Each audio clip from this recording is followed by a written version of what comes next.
Good morning, everyone. Good to see you back. Here we are at Bodhi Tree Buddhist Community for our class number 5 in our present series on mindfulness meditation. If you are joining us for the live stream, please drop us a little message in the message box thingy on the side of the video to let us know that you're with us. I can see a number. I can see a few people are online right now, and the little screen, and it has a live. It's got a little eyeball, which I guess means how many people are watching, and I got a number there. But I can't see who those people are. So if you're tuning in with us, please drop us a message, and then I can see who we've got. Now I see good morning. It's morning where I am. My name's Matt. I'm based here in Taiwan. But I know we've got people tuning in from all over the world. So wherever you may be, whether it's morning, evening, midday, middle of the night. Sometimes had a few friends tuning in from around Europe, like 3 or 4 in the morning. Welcome along, and I'm glad you can join us today. For those of you, of course, that are regulars, as you know, we are now up to class number 5 of our mindfulness meditation series. And it's the second to last class. So class number 5, and then next week number 6 is going to be our last one, and then we'll have another couple of week break before we pick up with another class. We're going to talk about that a little bit later. And to those of you who are new, you're very welcome to watch through this class.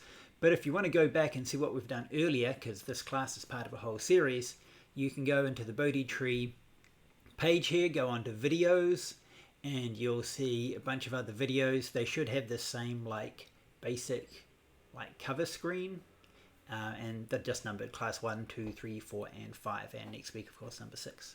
Okay, so we've got a few people with us here. We've got Mei Feng.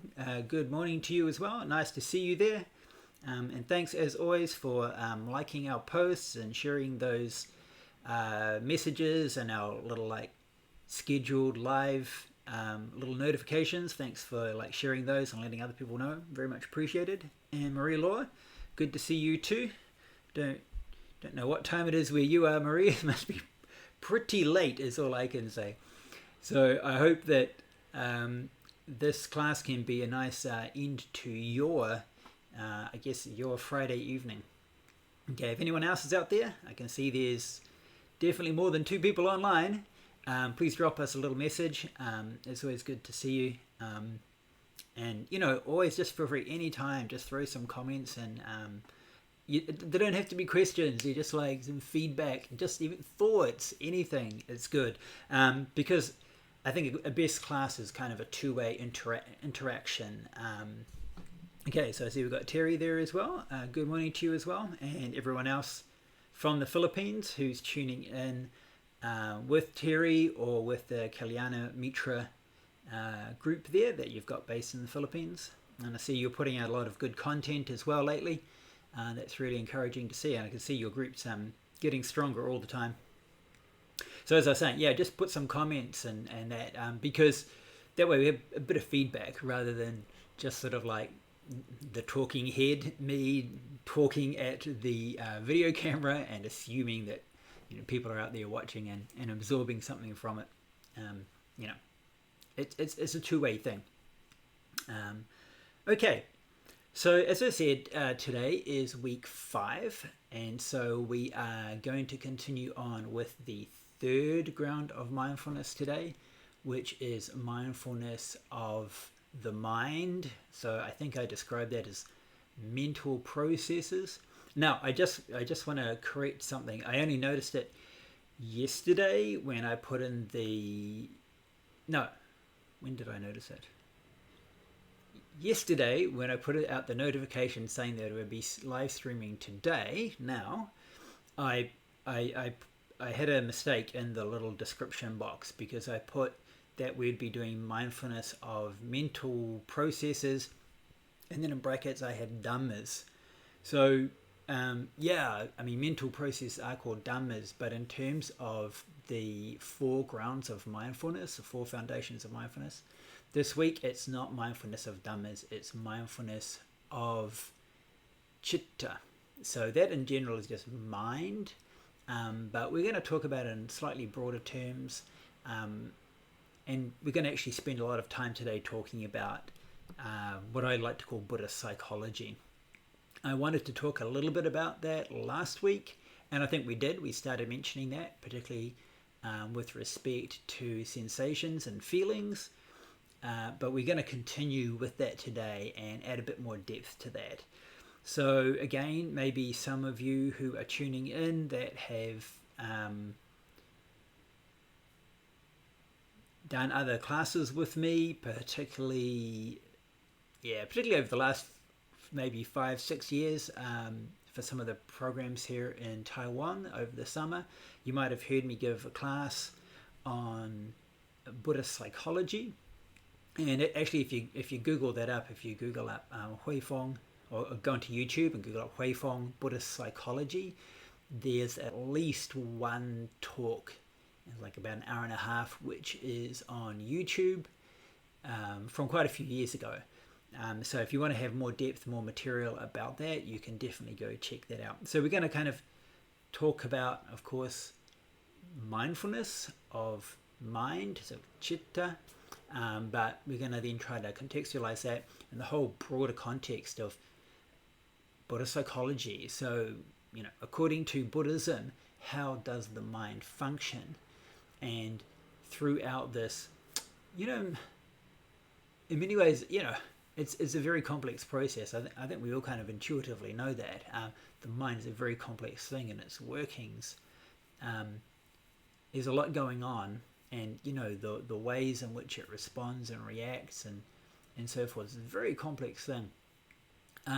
And so to be mindful of that in general is a very, very valuable practice and a very valuable ability and skill to develop. There's a lot of wisdom that can be found just by understanding how our own minds work. Okay, and I see we've also got Eric online there with us as well. Metta morning.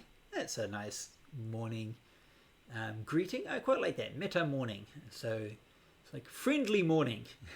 Friendly morning. Okay, and friendly morning to you too, Eric. And I'm glad to see that you can tune in with us again this week. Okay, and again, we've got a few more people tuning in. Drop us a message in the message box. It's always good to know who we've got joining us for a class. Okay, so let's take a couple of steps back and just think for a moment about what we've covered so far, because all the things we've covered so far lead into the content for today. So we are dealing with mindfulness practice, right? Basic mindfulness practice, the idea of mindfulness, very powerful teaching, in many ways kind of fairly unique to Buddhism in the ancient past. Nowadays, I think the idea has become not just common, but pretty mainstream. And within the mindfulness teachings in general, one of the most commonly referenced texts and basic teachings are what is known as the 4 grounds, or the 4 foundations, or the 4 establishments of mindfulness. Okay, so we talked a little bit about what mindfulness is, the idea, so in Pāli is sati, and Sanskrit smriti, and Chinese nian, has a sense on one side of recollection, recollecting something, bringing something to mind.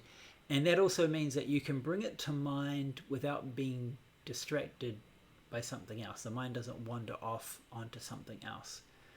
So that's kind of the basic sense. As time has progressed, the sense of mindfulness has also developed a stronger element of being kind of a direct and bare awareness of certain categories of phenomena, be they the body or so on, or internal within the mind itself. And so often it gets kind of, in English at least, this interpretation of kind of awareness of what's going on. And, just basically being aware and alert, paying attention, critical skill. And so in one particular text, the Mahasatipatthana Sutta, which is the greater teaching on the foundations of mindfulness, Pāli and Chinese in Chinese. It takes the different topics, the different things that we can be mindful of, and breaks them up into 4 basic categories. Okay, I see we've also got Venerable Rukai, who's joined us online as well. Good to see you with us again this morning. I hope all is well where you are down in Australia there. Take care. Into these 4 basic categories. So the first category is the body. Second category is feelings or sensations. The third category is the mind. And the fourth category is dhammas. And what is exactly meant by dhammas? That's going to be next week's class. Okay. So when we talked about the first one, mindfulness of the body, we saw in the sutra there's a large range of material. It began from very basic things like just simply being aware of your bodily posture. So when you're sitting, you know you're sitting. When you're standing, you know you're standing. If you're walking, you know that you're walking. When you're lying down, you know that you're lying down. Or it could be some posture in between. When you like to throw your hands around too much when you talk, like I do sometimes, you know that you're throwing your hands around. If you are reaching out to get a drink of water, putting on your clothes, eating, going to the bathroom, all these other physical actions of the body, you're paying attention to them. And so this was one of the basics. This is kind of like really foundational, rudimentary mindfulness of the body, being aware of what your body is doing. Of course, there are different depths of this and all sorts of other contemplations, but a really important one for what we've been focusing on is mindfulness of the breath, literally mindfulness of breathing in and breathing out, ānāpāna. So ana means breathing in, and āpana means breathing out. And so using then this inhalation and exhalation as then a foundation point, as like a grounding point for your mind, becomes then a very important practice in Buddhism. And elsewhere we also know that in the Buddha's early teachings of meditation, we actually covered this, I think, in our last series of courses, the series on calm and insight. If you joined us for that, you'll probably remember this. If you haven't seen it, you can go again into the Facebook Bodhi Tree Buddhism page and look into the videos, and we had a whole course there on calm and insight meditation. So early on, 2 very important teachings. One was on the breath meditation, and that's just the same as what we're talking about here, mindfulness of the breath. Another one was on the contemplation of the body as after the body dies, and it's a contemplation really on the impermanence of the body to make people let go of attachment and also self-identity to the body. But let's just come back to the breath for now. So that was a really core point and really core practice, mindfulness of the breath, not just for mindfulness of the body, but then we also see these other teachings whereby mindfulness of the breath became a technique to actually do all 4 grounds of mindfulness. So mindfulness of the breath itself, we can, of course, the breath is this physical action, right? So we can then very easily be mindful of the body. As we then develop the concentration and the focus that comes with mindfulness of the breath, we're going to start to get close to focusing the mind to a point where we enter into this state called jhana or dhyana. So Chinese is chan, Japanese is zen. Okay, so this is a really, it's a state of mind. I like to think of it as like, if you know, like chemistry. So if we think of water, ice is water, liquid water is water, steam is also water, right? They're all water, different temperatures and different energy levels. And it's really fascinating, the physical world is like an amazing place. ice and water, they're so different in many ways. So what's happened, it's like gone through what we call a phase change, right? So in chemistry, it's got a phase change. Same thing, but it hits a certain point, the amount of heat energy that's in it and the temperatures, and it radically changes. So I like to think of like entering into dhyana as a bit like that. The concentration is kind of like the heat level, and it gets to a certain point where there's this big change in the mind. A couple of the features of this big change are this overwhelming sense of joy, and sometimes people translate it as like bliss or euphoria or rapture that floods through the body, and then the mind remains in this like really kind of blissful, happy, very relaxed and very calm, clear and focused state, right? Now that state, those feelings of this joy and kind of bliss from that meditation state then become the second ground, the focus of the second ground of mindfulness of feelings and sensations, right? So that's what we talked about last week. Now that's the kind of theory using then mindfulness of the breath to fulfill mindfulness of the body and then mindfulness of feelings or sensations. Now today we're going to then continue on with mindfulness of the mind. And again, in theory, if we were doing this in a larger scale retreat and not just a very short sort of Saturday morning class for an hour and a half, we were doing maybe a full weekend retreat or a 7-day retreat, or maybe even something longer, like a whole sort of, what for example would be like the rains season retreat. Traditionally in Buddhism, the summer, in the rainy season, the monks and nuns would not be venturing out. They would stay within the monastery. Part of the reason was during the rainy season there's lots more insects. You know what it's like, you get the rains and the next day there's like so many bugs flying around, in the summer. And so that would then help the monastics not go out and accidentally like step on these bugs and hurt these bugs and kill them.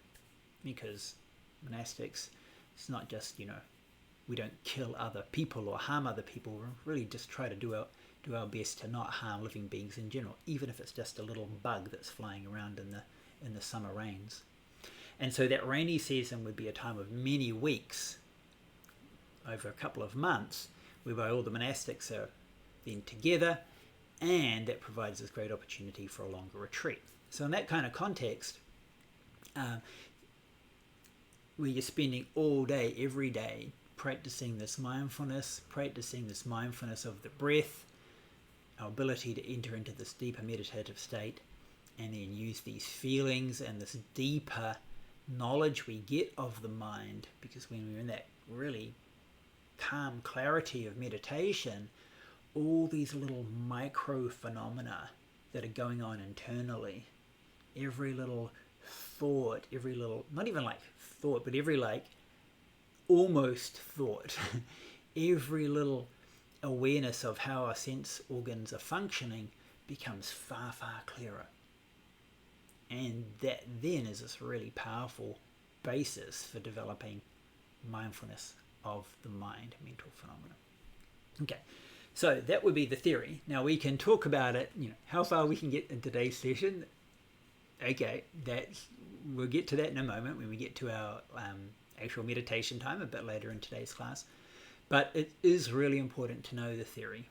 And one thing I always do like to say about theory, theory alone isn't gonna cut it, right? It's not enough to just know the theory. But at the same time, I'm also not a fan of, sometimes you get this attitude of like, you don't need to know anything about Buddhism. You just meditate and somehow it's going to work out. Because I think like, if you don't know anything about the theory, how are you going to meditate? It's not just a matter of, sitting cross-legged and sitting on the floor.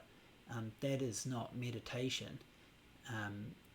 Meditation involves, you are working the mind. There are specific things that you're doing with the mind. You could call it a mental exercise, although, it's not recreation. We often think of exercise as recreation, but it is mental training. and you do have to work it, and then you have to know what are you going to do with your mind. So knowing the concepts behind it is really important. Practice, if we think of practice as like, say, the Eightfold Path, remember the first element on the Eightfold Path is right view. And if we don't have a right view, which includes right understanding of all these ideas, then we don't actually have the ability to practice the other ones properly. So theory is part of the practice. I think often, in English we say that theory and practice as though these are two different things. One of the things we need to practice is the theory. Okay, so let's now skip over and just have a look at the text for what the text has got to say about mindfulness of the mind. We'll see in a second. It's pretty short, shall we say. The material's pretty short. Let me just cut straight in. Oh, why does this? I'm sorry. It's doing it again. Sometimes. No, let me cut back. Sometimes this this particular app, the Adobe app, goes a bit weird in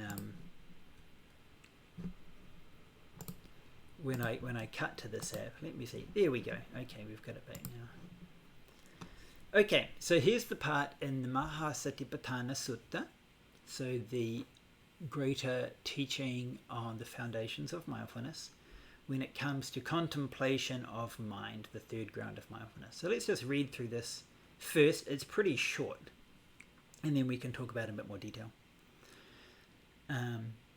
So let's go. And how, meditators, does a meditator abide contemplating mind as mind? Here, a meditator understands mind affected by lust as mind affected by lust, and mind unaffected by lust as mind unaffected by lust. Okay, now let's just talk for a little moment about this term lust.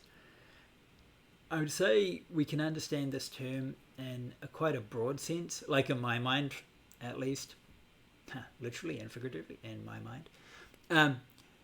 In my understanding of the term lust, usually in English, it kind of has this like sexual element to it. Sort of very lustful desires and that kind of thing. But the idea here, it is not just sexual, but sensual. So it's all those cravings that we have towards different types of sensory experience. So if it includes like the attraction for visually pleasant things, but also, craving for pleasant sounds, pleasant tastes and smells, pleasant physical sensations. And it also includes not just the external senses, but also the inner sense. So, for example, if you were sitting and then daydreaming about some kind of pleasant experience, be it recollecting a memory of that, or maybe projecting something in the future. So it's internal, it's not through your literal eyes, ears, nose, tongue, or body, but it's like this mental image.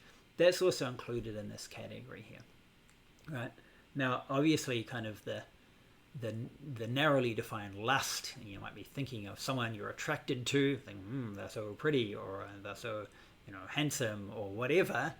Yep, that's included here. But it's far broader. If you're sitting there and you're just like, I want to eat pizza. Sorry, I shouldn't say that, then I'll make you start. I don't want to be I shouldn't say that, or I'm going to like actually make you start having pizza lust. Okay. Craving. Let's think of it as craving, desire, greed, right? All in this category here. So, when the mind is craving for something and desirous of something, mind is desirous of something. When the mind is not desirous, you also know the mind is freed from desire. Of course, both of these are temporary, right? So that's the first one. The second one, the meditator understands, let me just highlight it here. The meditator understands the mind affected by hate as mind affected by hate, and mind unaffected by hate as mind unaffected by hate. Now again, likewise, how are we going to understand this term hate? Often I think we use the term hate, particularly, it's quite a strong term, and we usually have it referring to like other people, but it can be to other things. Some kid might say, oh, I hate eating broccoli for dinner or something. Okay. Or it might be that someone hates something or someone else. Of course, nowadays, I think like internet culture, and particularly we've got the idea of the haters, don't let the haters get to you. People that are just constantly trying to drag you down, being like overly critical and cynical and whatever. But again, what are we referring to here? In general terms, it's broader, and it doesn't have to be as strong as what we might call hate. So it's when we kind of like have this sort of, I like to think of it as like aversion towards something, again through our senses. So when you see something and you think it's like unpleasant, and you're like, ew, you're literally like turning away from, oh, I don't want to see that. Or you hear something and think, oh, that sounds horrible, turn off the sound. Smells, tastes, physical sensations, if it's too cold, you're like, oh, I don't like that. I want to, stop it. All these are included within this category of hate, aversion. Now, when I set up to this point, I think it's pretty obvious, pretty easy to see then that what the text has translated here as lust and hate are kind of opposites. They're not really opposites. They're kind of like two complementary, different reactions to different experiences. Okay, so now I'm going to talk about this in a bit more detail, but in general, when we have experiences through our senses, including the mind, that we think of as pleasant, we often respond with desire. And when we have those sensory experiences that we subjectively feel to be unpleasant or painful, we respond, we react with this kind of aversion. Right? Now keep that in mind. We're going to talk about that in a bit more detail in a moment. Now, there's still more though. We've got to continue. The next one, here. The meditator understands mind affected by delusion as mind affected by delusion, and mind unaffected by delusion as mind unaffected by delusion. Now, delusion here, often translated as ignorance. So it's when we don't understand something. And this can also work in a couple of ways as well. It can just be that kind of, general not knowing. But often in a more specifically Buddhist context, this delusion here is, of course, the opposite to knowledge or wisdom. So in particular, when we think of Buddhist wisdom, like understanding things to be impermanent, dissatisfactory, not self, being conditionally dependent upon other phenomena, then delusion is the opposite. Delusion is the opposite. When we mistakenly think things to be permanent, or mistakenly think that impermanent, changing things can actually bring about lasting satisfaction and happiness. These are all cases of delusion. We are mistaken as to what those things are really like. But there's also another sense as well, which can be a more general sense, which is kind of like when we just don't know what something is. When we're not giving that thing enough attention to kind of understand its various characteristics, just like, what is that? What is that thing that I'm looking at? Or what is that thing that I'm hearing or so forth, experiencing? We can also put these in this category in a broader sense. Now, up until this point, these three, right? So the meditator knows when they have this desire or when they don't have desire. They know when they have aversion or they don't have it, and they know when they have ignorance or do not have ignorance. Now these three big ones are, of course, the three poisons or the three fires. They are the three fundamental kinds of mental affliction. Big problem. Okay, these are really big problems. So the first thing here is, now, the text at this point isn't saying that, like, oh, you must get rid of them, or destroy them, or, whatever. It doesn't say that at all. And it doesn't kind of add any kind of emotional description to it. It doesn't say, like, when your mind has craving and quickly panic, do something about it. Not at all. The key thing here is just to, first of all, see it and recognize it and identify it for what it is. And that seems pretty simple. In some ways, it's not that difficult, but it can actually have a very profound effect. And I'd say, just to give a very simple example, often when we're overcome by these things, we don't realize we're overcome by them. And because we don't realize we're overcome by them, we get stuck in that state. As soon as we recognize, like, oh, I'm getting really angry right now, for example, the power of that anger gets substantially weakened.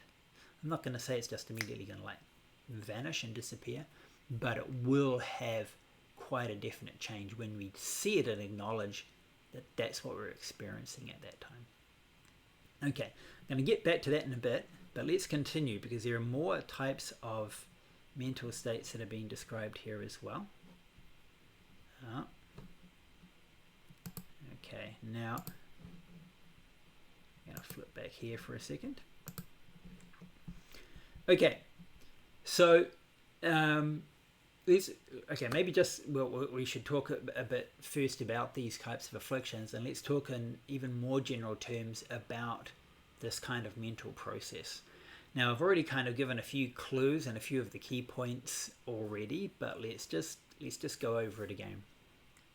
Okay, so we've already been talking about mindfulness of the body, and mindfulness of the body includes not just like what the physical body, with these bones and muscles and tendons and skin and this kind of thing is doing, how we're moving, how the body's placed.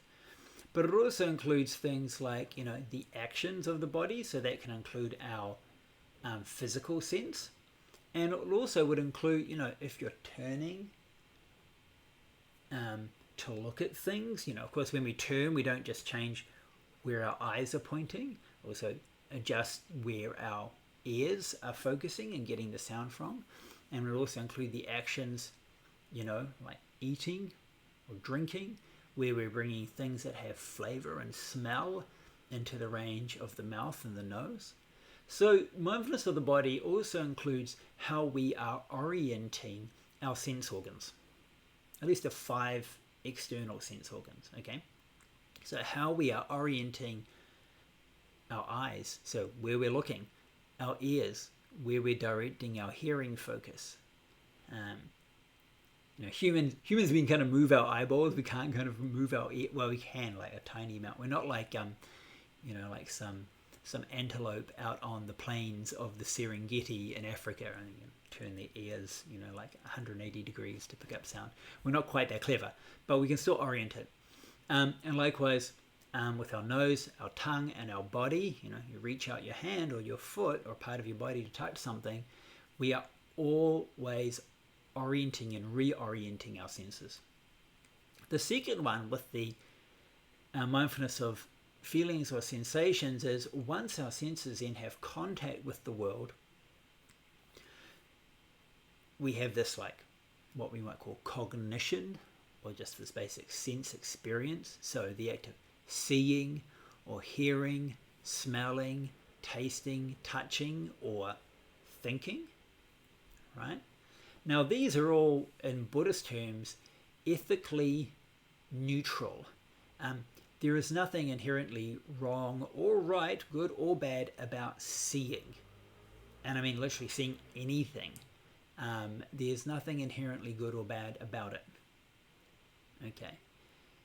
But what happens after we're seeing or hearing or smelling or tasting or touching is, bam, immediately we get this sense experience, this feeling. Pleasant, unpleasant, and neutral.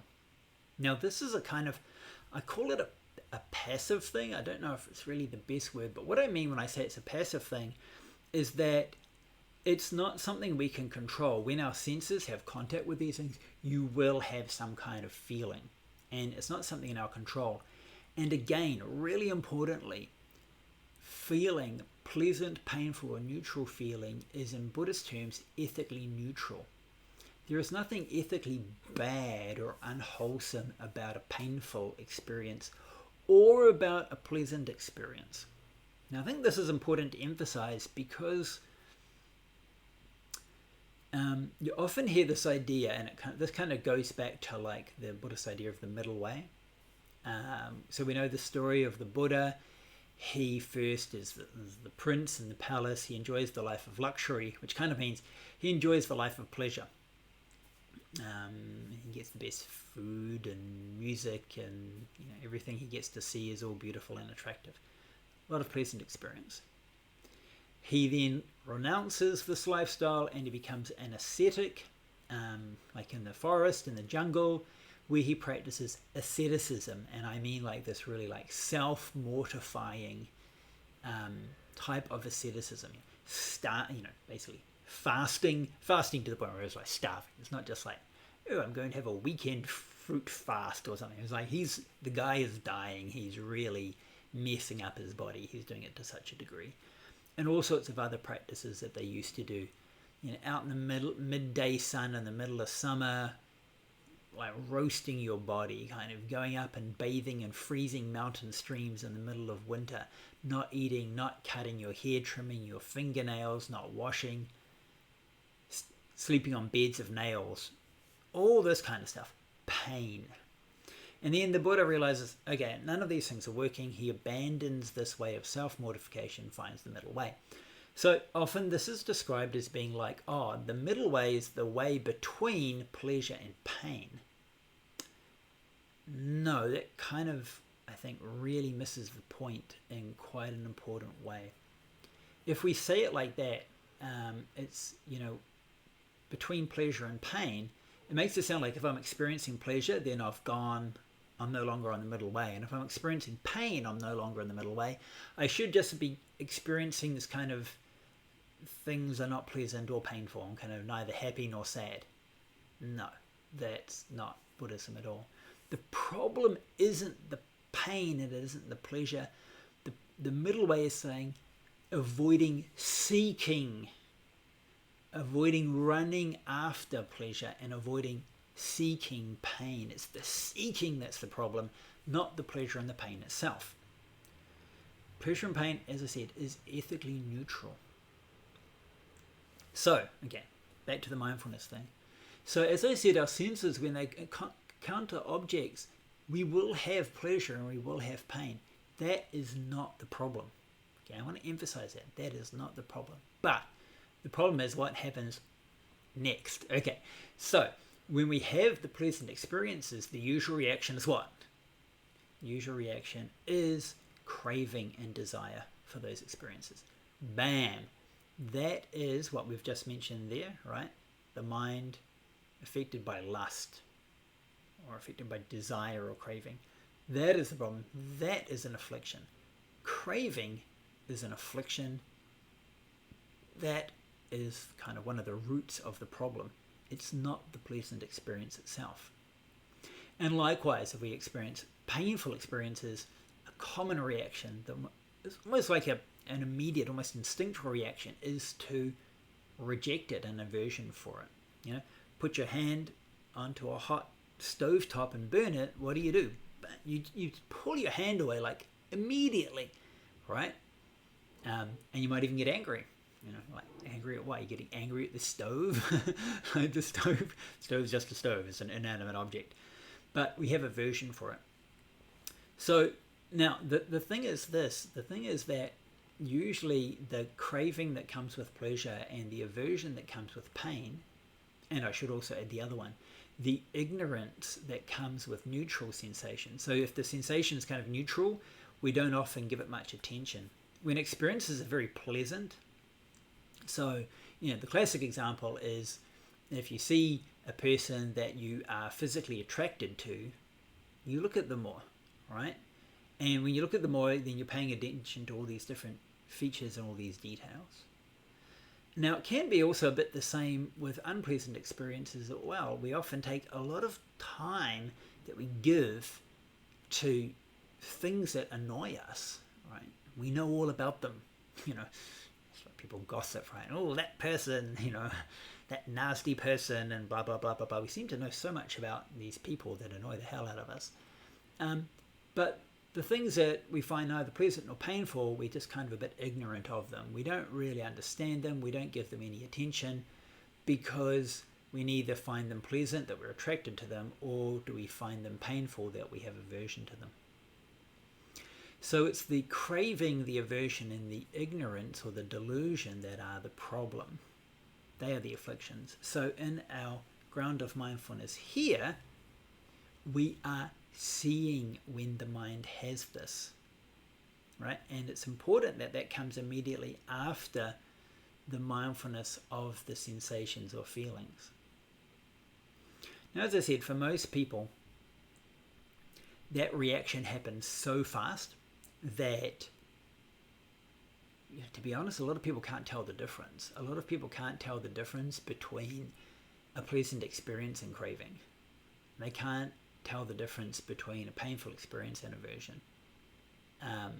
They're just like the same thing. And when you actually look at the way that the mind works, you know, it's really quick. That kind of reaction kicks in super, super fast.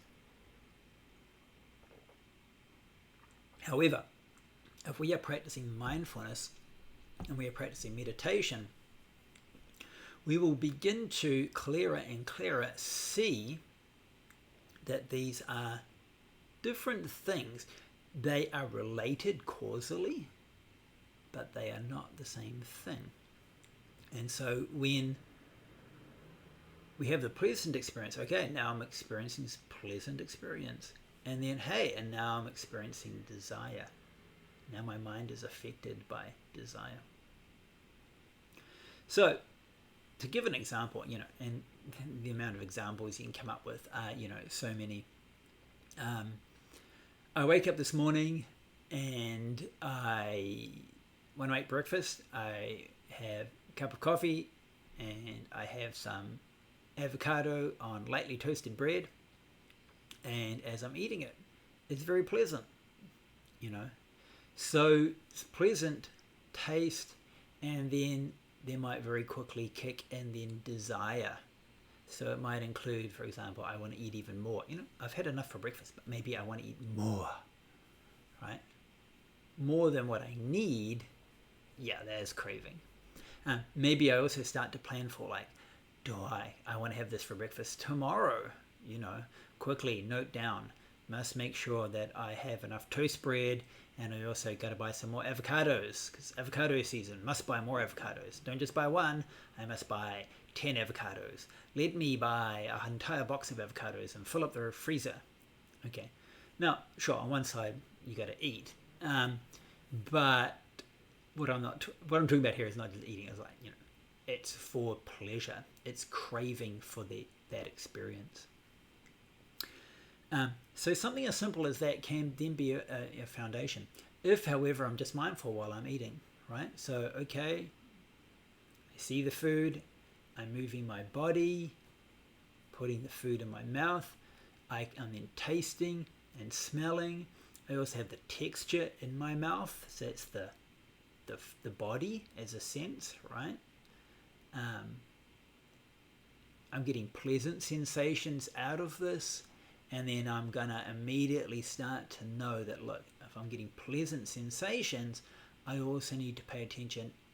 Am I starting to have desirous thoughts about my avocado on toast because of the pleasant experience?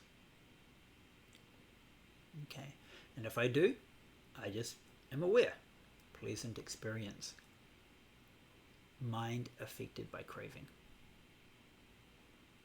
What if something very bad? What if I cut open the avocado and it's gone off? It's been sitting on my bench for too long, and it's summer in Taiwan and it's so hot, my avocado is starting to turn a horrible shade of grey. Now, cut it open, I see it, it's unpleasant. Okay, it's just unpleasant. Maybe I smell it, right? Maybe I can smell, ooh, rotten smell, also unpleasant. Now, at that point, I need to be, again, clear. Unpleasant, okay, it's unpleasant, that's fine. I can just, don't eat it, throw it away.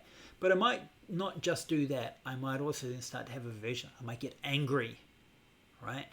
I'm angry, I'm annoyed, right? I was setting myself up for craving about tasty avocado on toast for breakfast, and now I don't have it. And now I've wasted money on an avocado, right? I start to have aversion. Maybe I have aversion, what's the aversion for? Naughty avocado.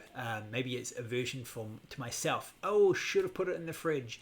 Maybe I have aversion towards the grocery store owner. That guy sold me rotten avocados. He's a nasty person. Okay, you see what's happening here? What I've just got is avocado that's gone off. Don't eat it. But I'm adding all this other content, all this aversion.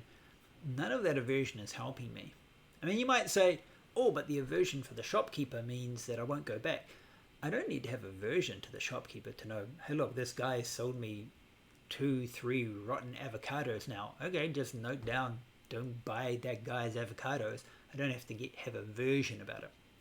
But you can see the relationship, right, between the unpleasant experience.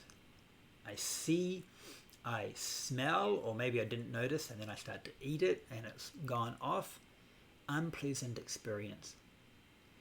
Then the mind might respond with aversion. Now I know, oh, I'm mindful, mind affected by aversion.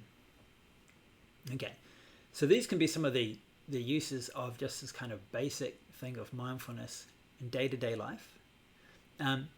When it comes to the meditation side, of course, we can have those same things going on as well.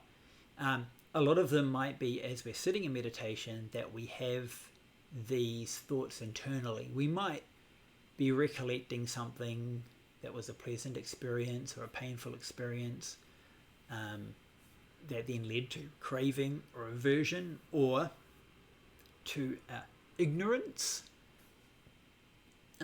That can definitely happen. Or it could be something that's actually happening during meditation.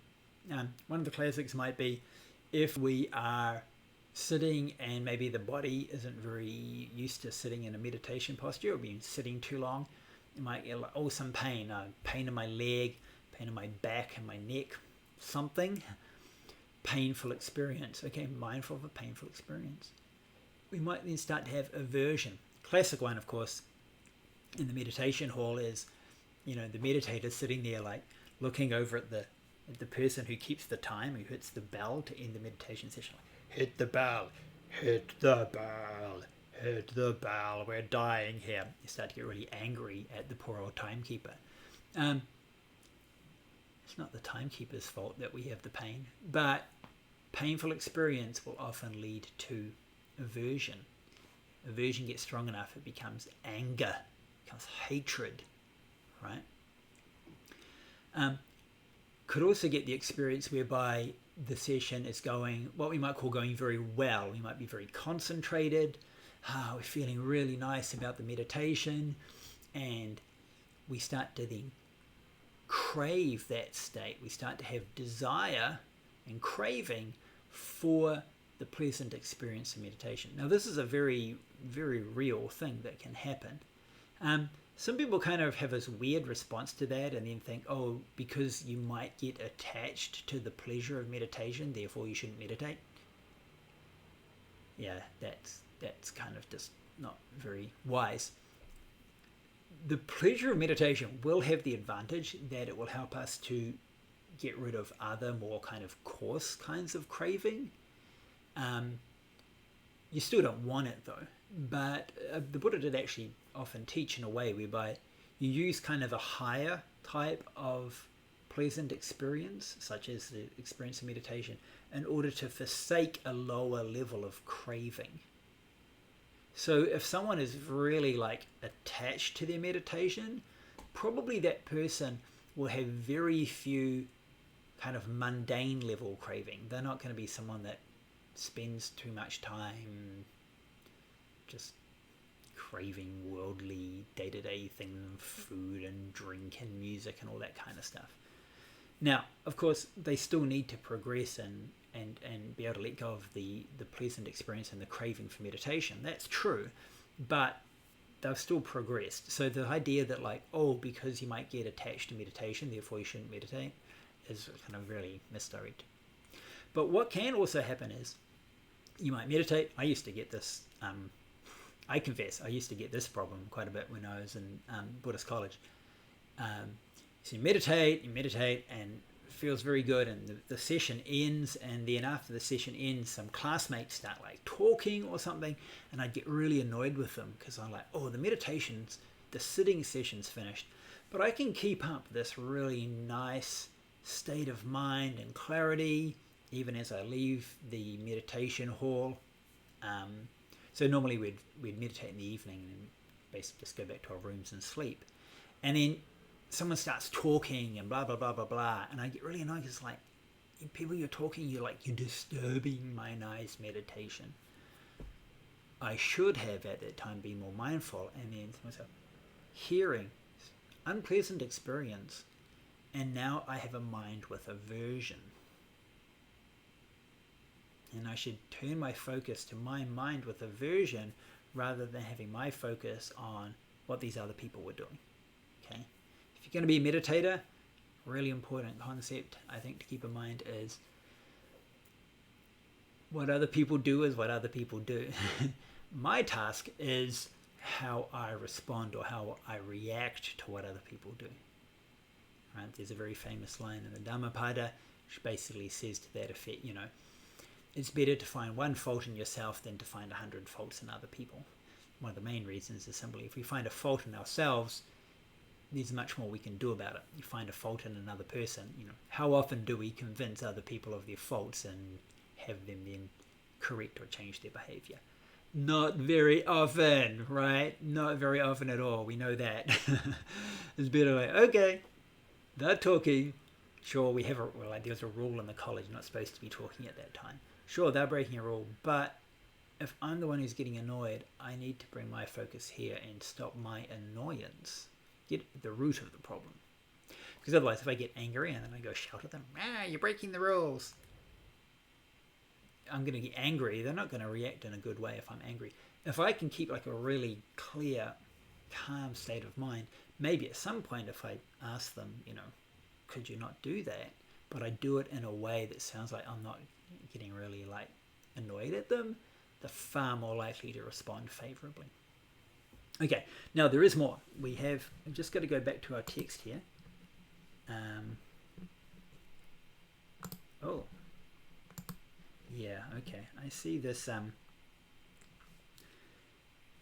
that Adobe files are a bit problematic when I use it with this software. Just a second. Let me see if I can pop it. Okay, no, I think I'm going to leave it because it's a bit problematic. Okay. But what I was going to talk about is the text does have a few more comments. The text does have a few more things. It also talks about, so for mindfulness of the mind, knowing when the mind has become what they call a great mind. Now what does that mean? A great mind. Okay, maybe I can pop it up here. Let me see. Is it going to come out? Here we are. There we go. The meditator understands a contracted mind as a contracted mind, and a distracted mind as a distracted mind. Okay. So here, a contracted mind, it means a mind that's kind of narrow and tight. It's kind of unflexible and unable to then be applied to whatever we want to focus on. And a distracted mind, of course, is mind, it's not focused. It's got distracting thoughts. So we might be practicing mindfulness of the breath, and instead the mind wanders off about this or that or something else. And we know, okay, distraction, that thought is distracted. This is a distracted mind. And it is actually quite powerful just to recognize, okay, I'm being distracted at this point. by acknowledging it, it actually makes it far easier to then return back to what we want to concentrate on. The meditator understands an exalted mind as an exalted mind, and an unexalted mind as an unexalted mind. They understand a surpassed mind as a surpassed mind, and an unsurpassed mind as an unsurpassed mind. And last of all, or not last of all, there's two more. A concentrated mind is concentrated, unconcentrated is unconcentrated. Okay, and I see we're having, sorry, I'm getting some problems with Adobe again. And last of all, a liberated mind is liberated and unliberated as unliberated. Now, most of these are basically referring to, these are when the mind is starting to shift into this like highly concentrated state. So the concentrated, the exalted, the unsurpassed means the mind has got into a state where it is already in that jhana, in that dhyana. It's concentrated, and surpassed and unsurpassed means that it's able to actually get further concentrated. So you recognize, okay, I'm concentrated, I'm in this meditative state, but I can actually still go further. Or you might realize you can't go further. And finally, last of all, is liberated. Now, there is a bit of a debate about and different teachings and explanations for some of these terms, and particularly that last one, that liberated, usually we probably think, oh, does it mean like, liberated like you have attained liberation, like you're an arahant or something like that?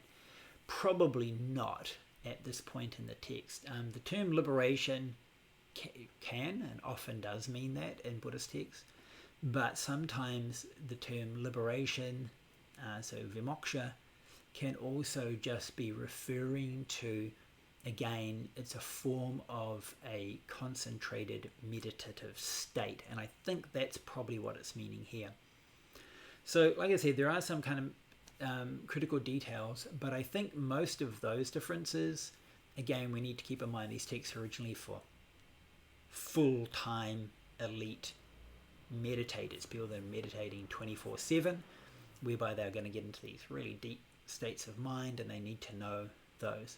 For us, I think, let's first of all focus. Does our mind have craving or not have craving? Does our mind have aversion or not have aversion? Does our mind have delusion or not have delusion? Is the mind concentrated or not concentrated? Is the mind distracted or not distracted? If we can see these and recognize these, we're already going to learn a huge amount about these processes of the mind, and there's a lot of wisdom in that. Believe me, just understanding how the mind functions in this way. Recognizing them, and of course we're going to be doing all of these while continuing with our mindfulness of the breath. So in a moment we're going to do a little bit of stretching, then we're going to get in and we're going to continue with our breath meditation. Now, ideally we'd go right from mindfulness of the body to mindfulness of the feelings and sensations, and then mindfulness of the mind, what we've covered today. In general, the mindfulness practice is just to be mindful of whatever is being experienced at that time. So let's just get into it for now, because I'm noticing time, of course, is limited as always. Let's do some stretches. Let's sit down, and I'll provide some basic guidance as we go through our sitting session as usual. Okay, how about that? Okay, let me switch camera, and then we can do some stretches together. Okay. Okay.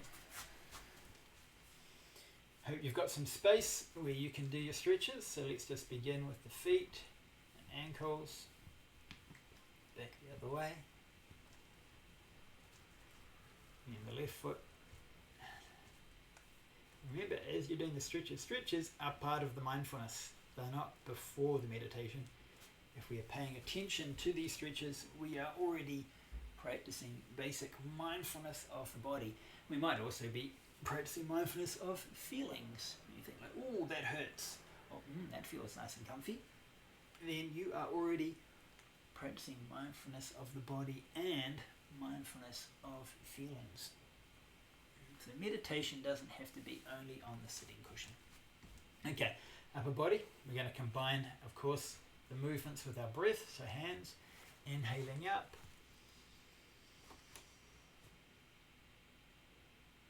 and exhaling down.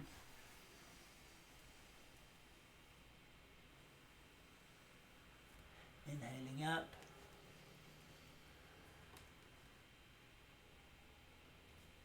exhaling down.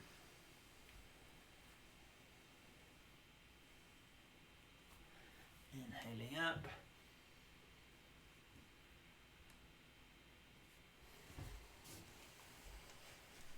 and exhaling out.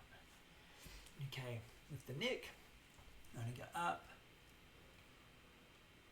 and down, up and down, up and down. To the middle, left, stretching the side of the neck, and other side, back and back.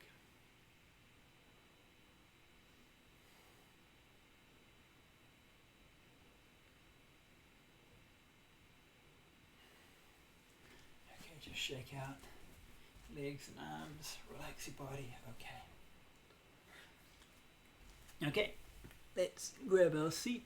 Okay, I'm going to switch camera back again.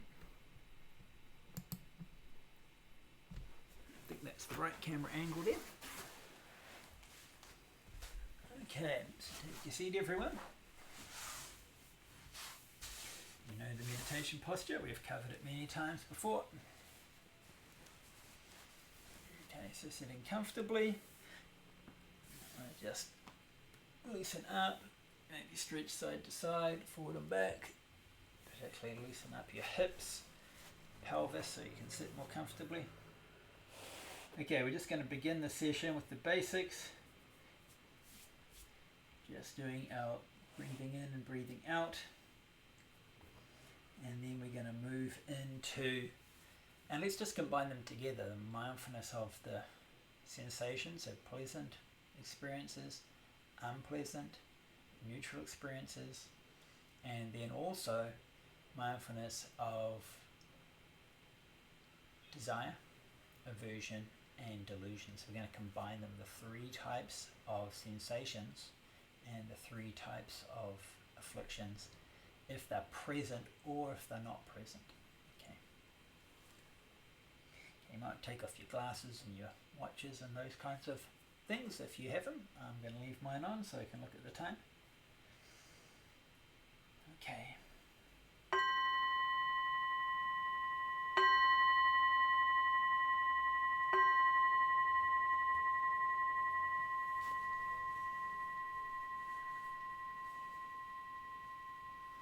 So first of all, mindfully breathing in, mindfully breathing out.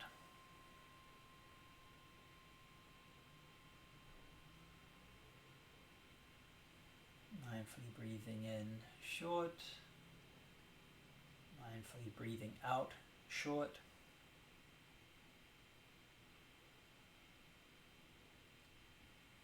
Or mindfully breathing in long and mindfully breathing out long.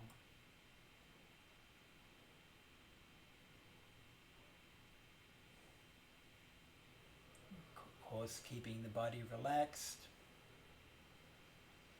Mindfully breathing in, being aware of the body. Breathing out, aware of the body.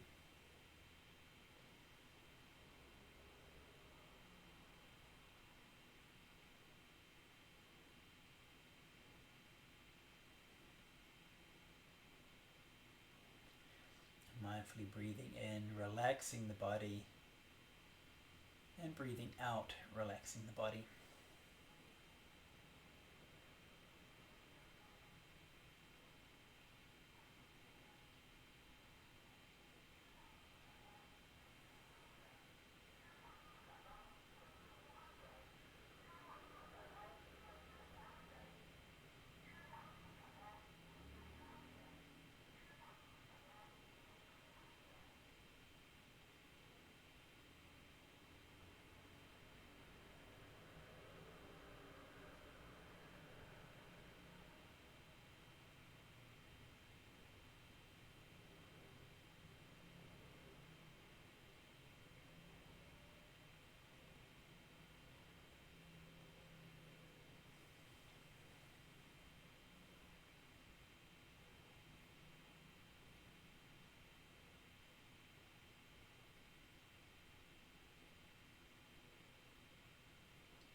Mindfully breathing in and mindfully breathing out.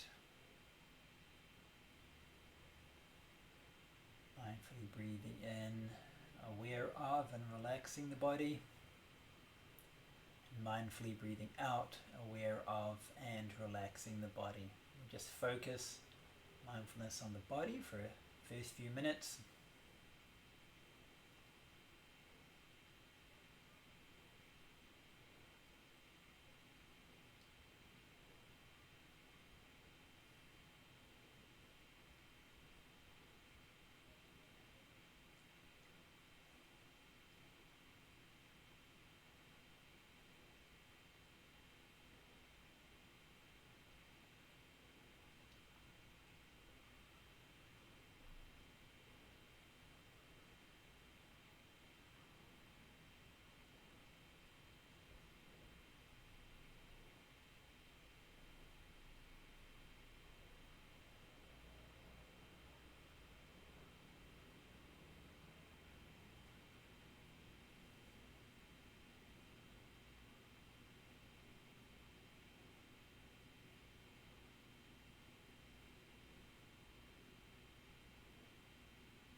Move to mindfulness of the sensations or feelings.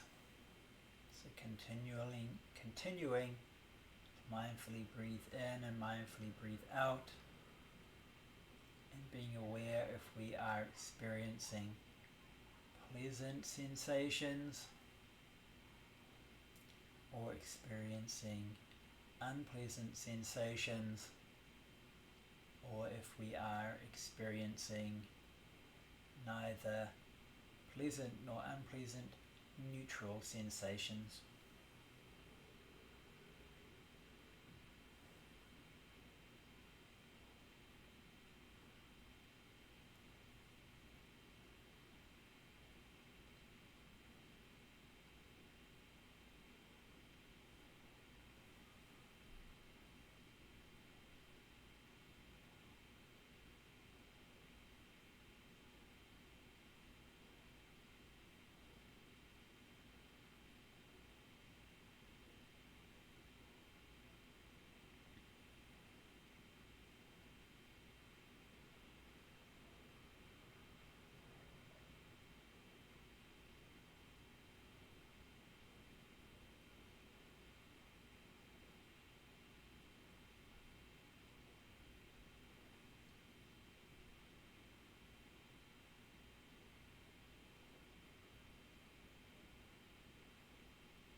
Mindfully breathing in, mindfully breathing out, and being mindfully aware of pleasant sensations or painful sensations or neutral sensations through our different senses.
Let's now move to mindfulness of the mind.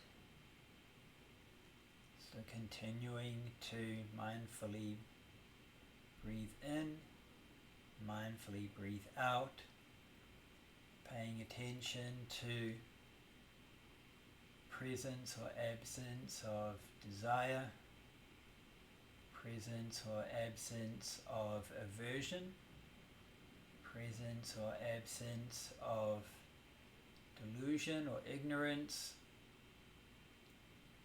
whether our mind is distracted or not distracted, whether our mind is concentrated or not concentrated.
Mindfully breathing in, mindfully breathing out, mindfully aware of presence or absence of desire, aversion, ignorance.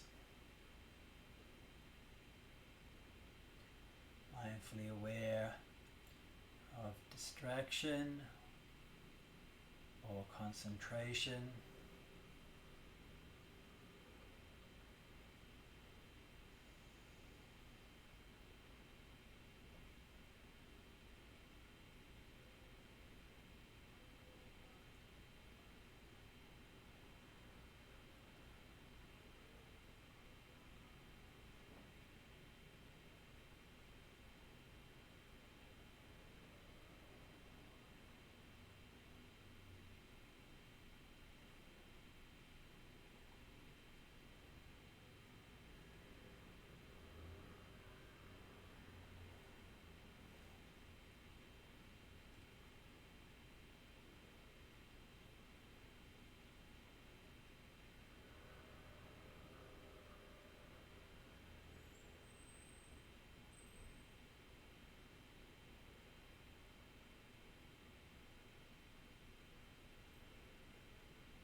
Nice deep full breath in.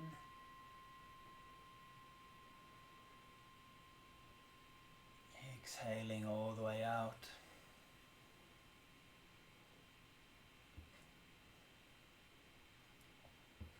your mental focus onto the body as a whole.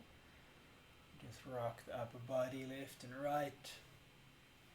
You can still be mindful of the movements, any feelings that we may have. Pleasant to move, or it might be uncomfortable. Stretching forward, bending at the waist. Over the left leg, over the right leg.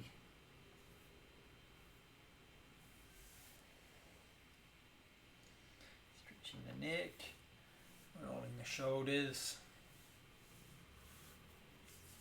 Gonna warm up the palms. Be mindful of the movement and the feeling in the hands, covering the eyes. Again, likewise, the contact. How does it feel? Is it pleasant, painful, neutral? Down the cheeks and face to the chin. Pulling on the earlobes.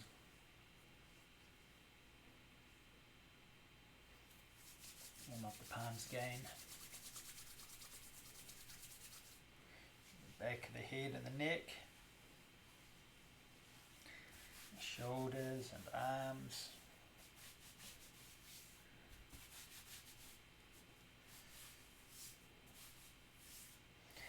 the upper body, and the lower back.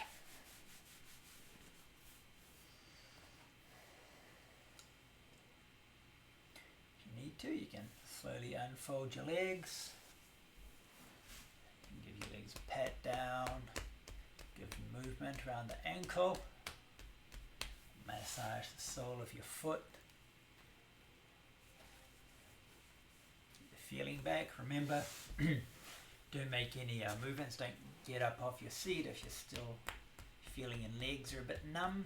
Make sure that they are fully functioning, fully under control before you start to make any movements. Don't want to fall over or injure yourself. Okay, I'm just going to come forward.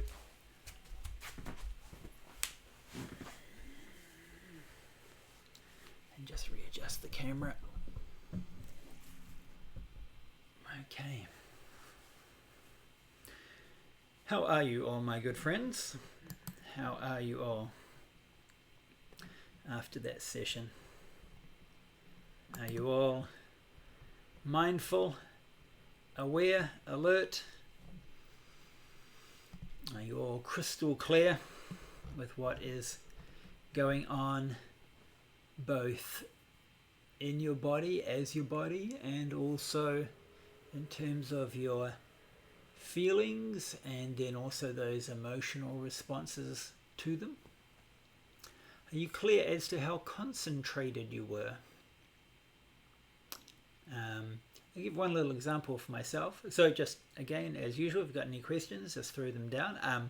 As I wait, there's always a bit of a delay between what I say and then the live stream and so forth. Give an example just from that session for myself.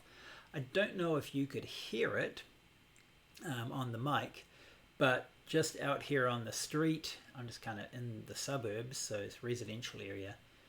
There's someone outside. I think they're probably selling something. I couldn't hear what they were saying, but they were constantly calling out the same thing over and over again. So I might hear that, so I'm hearing it. At first I might kind of experience it. It's kind of unpleasant because I find it distracting. But then I could make a little shift. Then I'm noticing that like I'm hearing it, it's unpleasant, but then when he's not saying it and there's a little pause between the next time he says it, I'm still kind of feeling a little bit annoyed. So I think, well, while I'm annoyed now that the sound is already gone.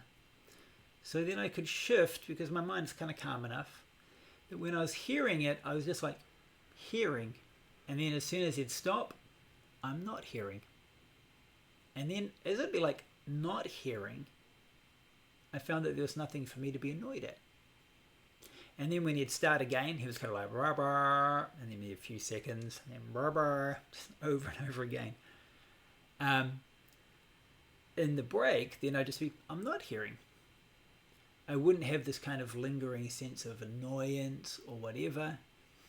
And so it's kind of like, because my mind's calm enough, I can look at it on a really like fine, like little micro level. If I'm hearing, and then the sound stops. And then when the sound stops, there's nothing to be annoyed at or sort of find nothing to find distracting.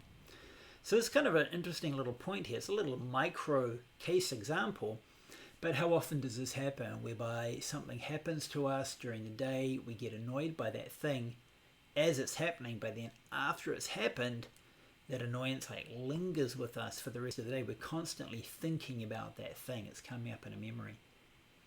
Now, part of the reason, I'm not saying it's the only reason, and I'm not saying it's just easier to like magically make this problem not happen, but when we're paying attention now, when we're mindful on the present, we're then also not giving these past experiences, which are distractions and are causes for different afflictions, to come up, because I'm doing what I'm doing right now. What happened earlier, I'm not focusing on that. So this is kind of, then we can see the potential power of that. Of course, we're going to have to practice this a lot. We're going to have to really practice it over and over again until we can do that. But there is that potential for such a practice. Okay, we've got a comment here from Hanuman. Okay, I was aware of how my mind changed states, sometimes alert, sleepy, distracted, focused. Okay, so that was good. So you could be aware of that. Now, question for you, if I can kind of make maybe the next step. Do you think your mind is always doing that, or do you think it was only doing that in the meditation session? Okay, because this is something that often people say. Often people, the first time they meditate, they think, oh, I was meditating, my mind was jumping around here and there and thinking about this and thinking about that. And they might think it's because they were meditating that the mind was doing it. And to be honest, it's not. The mind is always doing that, but we just never noticed it. By meditating, we now became aware of how distracted the mind is. So sometimes I think a lot of meditators can feel this way. People that don't meditate think like, oh, I'm fine, I don't have any problem, I'm totally concentrated. They're not. They're really not concentrated at all. But they're actually, what the problem is quite sad, is they're so unaware of their state of mind that they don't realize just how distracted they are. So as we begin to meditate, we realize how distracted we are. And even an expert meditator might say, oh, I was very distracted today. Of course, when they say very distracted, it means for them, they're very distracted. Probably they are much more concentrated than a regular person. So as we develop this awareness of the mind, of course, we then start to have an expert's eye.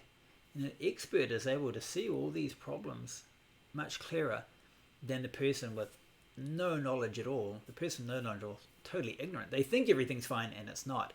And that, of course, is far worse and far more dangerous. Okay, a comment from Eric. Can we consider dreams or the absence of it a manifestation of deep-seated cravings? Yeah, I think so in general. I think often the things that come up in dreams are, in general, they are, sort of like we experience different emotions and thoughts and feelings and so forth during the day. These come up. They might sort of circulate down into kind of a deeper subconscious state of mind, but they're still there. And during the dream gives them this opportunity for them to kind of manifest and well out. So they certainly can be. Of course, the form that they take in dreams can involve all sorts of different things. So you have to be a bit careful about kind of reading that or interpreting that. Often, I think in dreams, lots of different experiences and different events and different things that have meaning, people, places, objects, they get kind of mashed together in very weird and odd ways. And I think we should be careful about kind of overreading what that might be. We might be angry at something one day, and we might have gone to the fruit store in the same day, and we might whatever. So in the dream, these two events might somehow kind of get mixed and blended together, but it's just the way in which the mind constructs the kind of the dream world. It doesn't necessarily mean that the anger is related to the fruit store, for example. Okay, so yeah, it's important to pay attention. And I'll say, as we meditate and we become more mindful of our state of mind during our meditation sessions, that will carry on, and it will carry through to just be more mindful of our mental state in general, and also in our dreams as well. We'll become more mindful. And what that can do is that can lead to higher likelihood of lucid dreaming. So which is when we're dreaming and we realize, hey, I'm dreaming. Now for some people, when they realize they're dreaming, they then wake up. But for others, it can mean then, oh, well, I'm dreaming, and then actually what I'm experiencing right now is just creation out of my own mind. They can then effectively control their own dreams. Okay, now there are, particularly in Tibetan traditions, different practices for that.